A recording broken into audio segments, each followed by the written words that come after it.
Hello everyone, आप सभी का स्वागत है मेरी यूट्यूब चैनल सीक्रेट स्टडी पर। तो आज जो हम चैप्टर कवर करने जा रहे हैं वो है स्वराज, जिसमें हमें पढ़ना है बाल गंगाधर तिलक जी की विचारधारा और उसके बाद हम पढ़ेंगे मोहनदास करमचंद जी की विचारधारा स्वराज पर। तो यह हमारे बीए प्रोग्राम का सेमेस्टर नंबर 5 चल रहा है। यूनिट है हमारा 5th। पेपर है, जो हमारा सब्जेक्ट है वो है पोल साइंस मेजर, एंड जो हमारा पेपर नेम है वो है आधुनिक भारतीय राजनीतिक चिंतन। तो ये हमारा जो है यूनिट नंबर 5 है। इसके बाद सिर्फ एक लास्ट यूनिट रह जाएगा और इसी के साथ आपका जो है वो पोल साइंस मेजर का जो सिलेबस है वो भी हम यहाँ पे कवर अप कर लेंगे। तो हर बार की तरह सबसे पहले इंट्रोडक्शन देख लेते हैं कि स्वराज शब्द होता क्या है। तो स्वराज का मतलब होता है स्वशासन या फिर अपना राज्य, यानी कि एक ऐसा देश जहाँ पर उस देश के जो निवासी हैं उनका शासन चल रहा हो, तो उसको हम बोलेंगे स्वराज। यह शब्द दो शब्दों से बना है, स्व प्लस राज।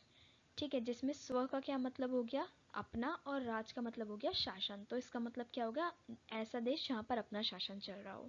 स्वराज शब्द का इस्तेमाल भारत में राष्ट्र आंदोलन के समय आत्मनिर्णय और आज़ादी की मांग को बल देने के लिए किया गया था। यानी कि जो स्वराज शब्द है इसका यूज़ कब किया गया था, इसका यूज़ किया गया था जिस वक्त भारत आज़ादी की लड़ाई लड़ रहा था। तो लोगों को जागरूक करने के लिए और लोगों को मोटिवेट करने के लिए, यानी कि आत्म निर्णय लेने के लिए और आज़ादी की मांग को प्रबल करने के लिए कि हाँ हमें आज़ादी चाहिए, इस चीज़ के लिए स्वराज शब्द का इस्तेमाल किया गया था। वैसा राज्य जहाँ जनता का स्वामित्व हो, यानी कि एक ऐसा देश जहाँ पर उस देश के जो निवासी हैं वही मालिक हों। उस राज्य के सारे जो क्रियाकलाप, यानी कि जो सारी एक्टिविटीज़ हो रही हैं उन पर किसका कंट्रोल हो, किसका आंशिक हो, प्रत्यक्ष रूप से जनता का अधिकार हो, यानी कि सीधे तरीके से जनता का अधिकार हो, कोई भी थर्ड पार्टी ना हो जो उस देश के जो अधिकार हैं, जो एक्टिविटीज़ हैं उनके ऊपर कंट्रोल कर रहा हो। क्योंकि जनता का देश है तो जनता ही उसको कंट्रोल करेगी। स्वराज शब्द का जो पहली बार उपयोग किया गया था वो दादा भाई निरौजी ने किया था 1906 में कलकत्ता में आयोजित जो कांग्रेस अधिवेशन था उसमें। तो यहाँ से आपको पता चल गया कि स्वराज शब्द क्या है, कैसे बना है, इसका यूज़ पहली बार कब किया गया था और इसका यूज़ क्या था। यहाँ से हमने वो सारी चीज़ें देख ली।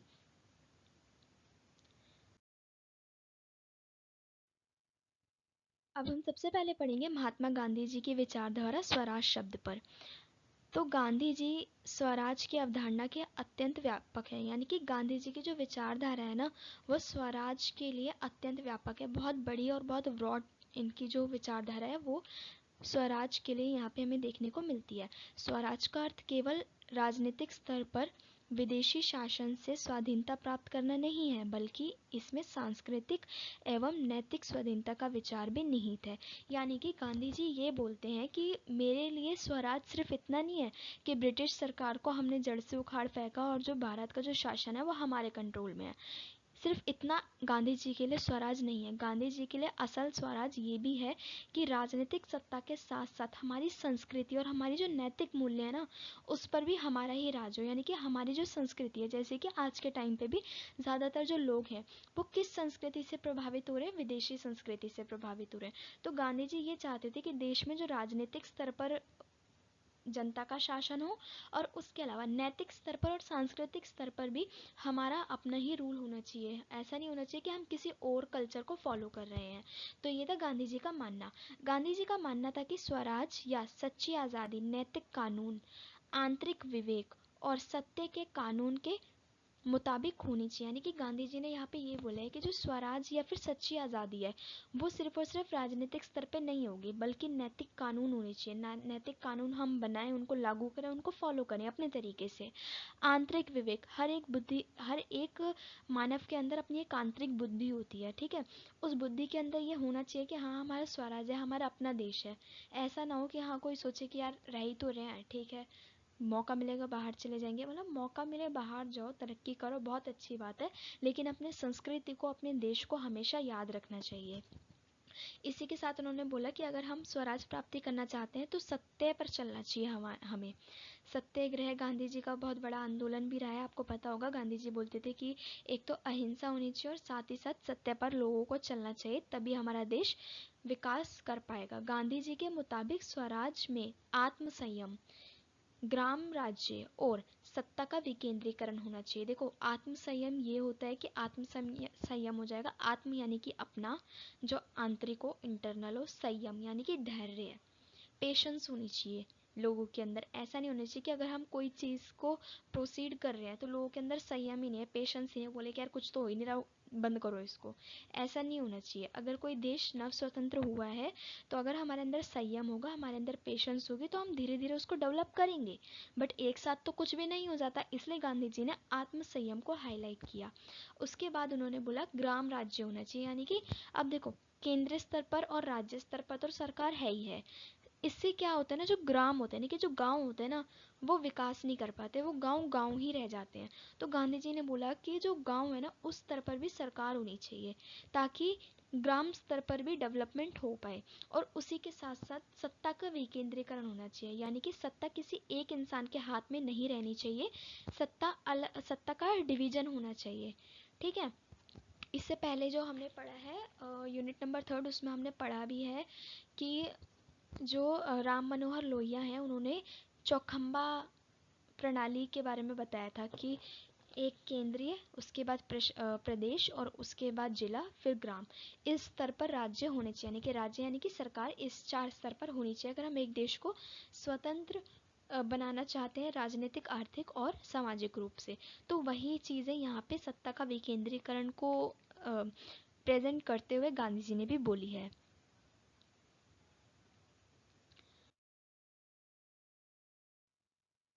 गांधी जी ने कहा है कि गांधी जी के लिए स्वराज का मतलब व्यक्तियों के स्वराज से था, यानी कि गांधी जी का स्वराज जो है वो हर एक व्यक्ति का स्वराज है। इसलिए उन्होंने स्पष्ट किया है कि उनके लिए स्वराज का मतलब अपने देशवासियों हेतु स्वतंत्रता है, यानी कि वो ये चाहते थे कि प्रत्येक देशवासी को स्वतंत्रता मिल सके। अब देखें, अंग्रेज़ों से स्वतंत्रता ले ली देश ने, ठीक है, लेकिन ऐसा भी तो हो सकता है ना कि देश के अंदर इंडियंस ही दूसरे इंडियंस को दबा रहे हो, उनका दमन कर रहे हो, तो वो भी नहीं होना चाहिए।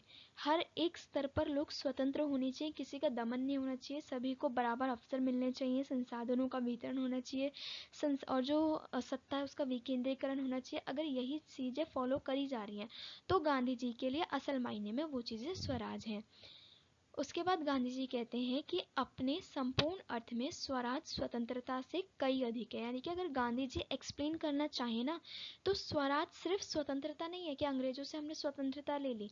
स्वराज एक बहुत ब्रॉड कॉन्सेप्ट है। अभी आपने देखा भी कि कितनी ब्रॉड थिंकिंग है कि हर एक लेवल पे स्वतंत्रता होनी चाहिए, हर एक जगह पे स्वतंत्रता होनी चाहिए, राजनीतिक, आर्थिक, सामाजिक, धार्मिक, हर तरीके की स्वतंत्रता की बात करी जा रही है। जाति भेदभाव नहीं होना चाहिए, निचले वर्गों का दमन नहीं होना चाहिए। गांधी जी ने इन सभी चीज़ों को हाईलाइट किया है यहाँ पर। यह स्वशासन है, यानी कि अगर ये सारी चीज़ें फॉलो करी जा रही है तो इसी को स्वशासन यानी कि स्वराज कहेंगे। आत्म संयम है, और इसे मोक्ष के बराबर माना जा सकता है, यानी कि अगर हमने ये सारी चीज़ें फॉलो कर ली तो हम ये मान लेंगे कि हमें मोह माया से मोक्ष मिल चुका है। स्वराज में व्यक्ति की सहमति पर आधारित व्यवस्था होनी चाहिए, यानी कि अगर देश में स्वराज है ना, तो प्रत्येक व्यक्ति की सहमति होना चाहिए, किसी के साथ जोर जबरदस्ती नहीं होनी चाहिए, जिसका मकसद अहिंसा तरीकों से जन कल्याण है। यानी कि अगर प्रत्येक व्यक्ति की सहमति होगी, अब देखो ये तो पॉसिबल नहीं है ना कि 35 से 40 करोड़ अरब की जनता है, करोड़, ठीक है, अरब की जनता, अब एक एक पर्सन से जाके पूछा जाएगा कि ये फैसला लिया जा रहा है, आप सहमत हो, ऐसा नहीं होगा ना, वोटिंग के द्वारा होगा। तो इसी वजह से गांधी जी ने यहाँ पे बोला है कि प्रत्येक व्यक्ति की सहमति होनी चाहिए। अहिंसा के माध्यम से या बल के माध्यम से किसी भी व्यक्ति का जन कल्याण नहीं किया जा सकता है।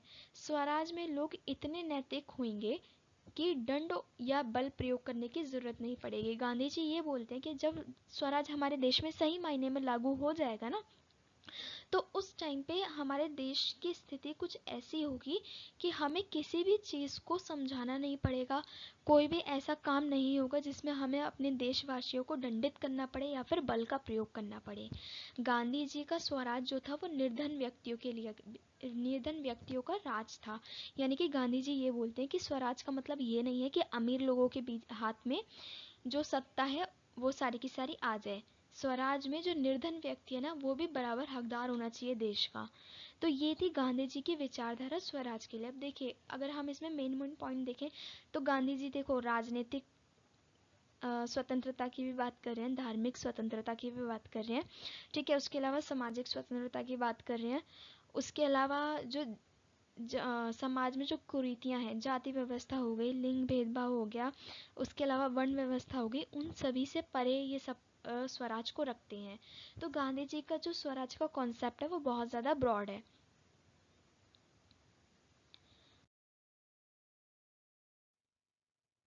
अब हम देखते हैं बाल गंगाधर तिलक जी का स्वराज संबंधी विचार। वे स्वराज की अवधारणा के प्रबल समर्थक थे।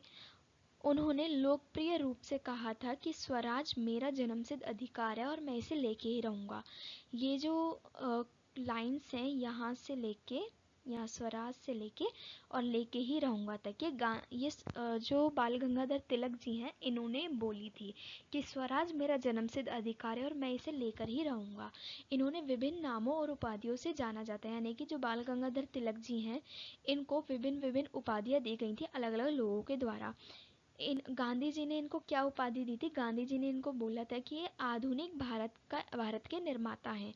जबकि जो ब्रिटिश सरकार थी उन्होंने बोला कि भारतीय अशांति के जनक है, यानी कि इनके वजह से भारत में अशांति फैल रही है, क्योंकि बाल गंगाधर तिलक जी ने अंग्रेजों का डट के सामना किया था। अंग्रेजी शासन भारतीयों की आज़ादी को छीन रहा है और इसे ख़त्म किया जाना चाहिए। ये विचार था बाल गंगाधर तिलक जी का कि जो अंग्रेजी शासन है वो भारतीयों की आज़ादी का हनन कर रहा है, उनको छीन रहा है। तो क्या करेंगे हम? अंग्रेजी शासन को ही ख़त्म कर देंगे ताकि हमें स्वराज हासिल हो सके। इन्होंने स्वराज को भारत के लोगों का जन्मसिद्ध अधिकार बताया और कहा कि हम इसे पाना हमारा कर्तव्य है।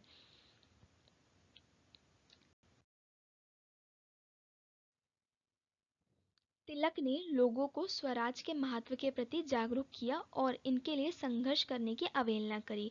यानी कि बाल गंगाधर तिलक जी ने बहुत ज़्यादा जागरूकता भी फैलाई थी स्वराज के प्रति, लोगों को समझाया था, आंदोलन किए थे और लोगों से ये विनती करी थी कि सभी लोग संघर्ष करें अपनी स्वतंत्रता के लिए, स्वराज के लिए।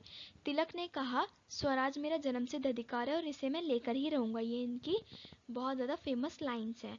तो स्वराज का मतलब था कि भारत के आम लोगों का शासन हो सके।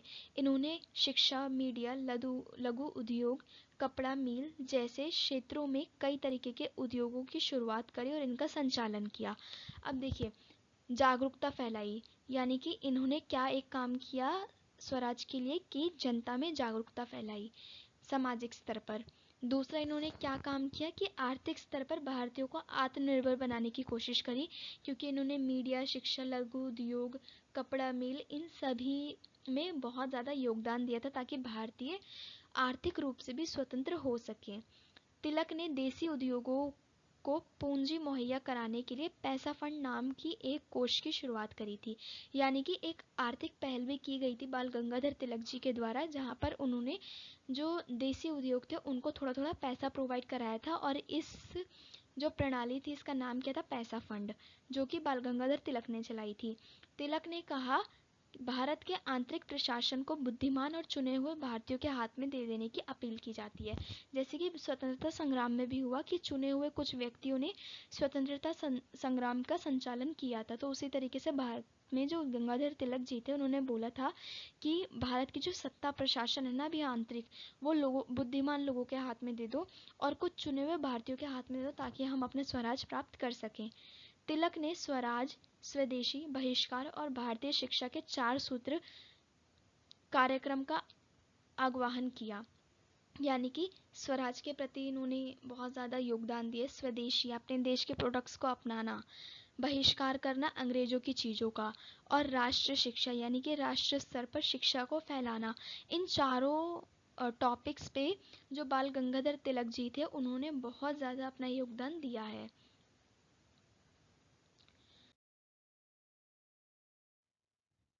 तो अब हम देख लेते हैं निष्कर्ष। स्वराज एक भारतीय शब्द है जिसका अर्थ होता है विशेष अधिकार। स्वराज आंदोलन ने विकेंद्रीकृत शासन के महत्व पर जोर दिया था, यानी कि ये कहा गया है इसमें कि स्वराज में जो सत्ता है ना वो विकेंद्रीकृत होनी चाहिए, एक पर्सन के हाथ में नहीं होनी चाहिए, इसका डिवीजन होना चाहिए। स्वराज आंदोलन ने केंद्रीकृत सरकार की बजाय व्यक्तिगत और सामुदायिक निर्माण पर ध्यान दिया है। यानी कि स्वराज ये बोलता है कि एक ही सिर्फ प्रशासन को चलाने वाला कोई एक व्यक्ति या फिर एक समूह नहीं होना चाहिए। इसका डिवीज़न हो जाना चाहिए ताकि हर एक व्यक्ति इसमें पार्टिसिपेट कर पाए।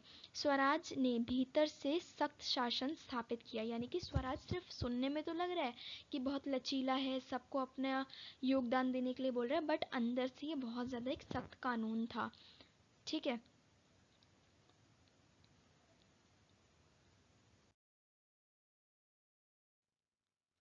तो इसी के साथ हमारा जो ये यूनिट नंबर 5 है ये भी हमने यहाँ पे कवर कर लिया पूरा, मैंने आपको यहाँ पे समझा दिया है।